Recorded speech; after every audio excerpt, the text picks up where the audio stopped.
So the very first step to igniting your sexual power and your uniqueness is to see yourself as a sexual woman, is to see yourself as a sexual being, which is part of your nature.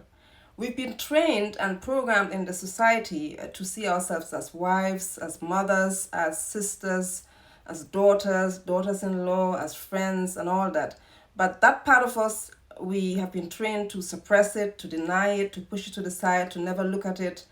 And when your sexuality is suppressed, or when your sexual being in you is suppressed, your creativity is suppressed.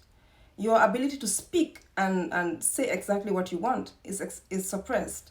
Your ability to point out your desires, your true desires, not the ones that the world tells you that these are the ones that are acceptable for you to have and this is what you should have. No, your true desires are also suppressed, because desire and passion and interest is linked to sexuality. It's linked to it's linked to expression.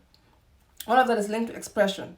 So that's the very first step. The very first step is that you have to see yourself as a sexual woman, because that is what you are.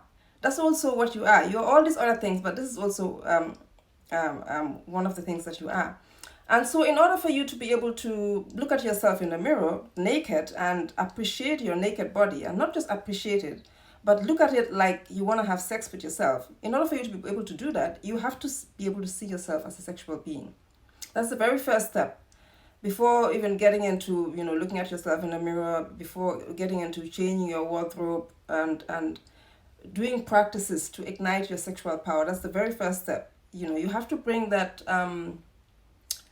You have to acknowledge this part of you. You cannot push it to the side anymore.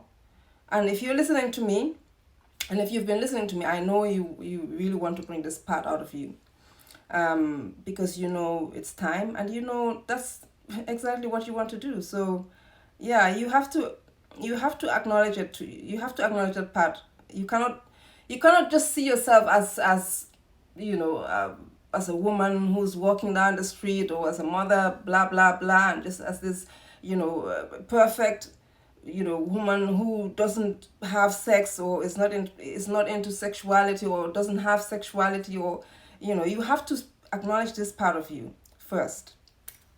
Okay.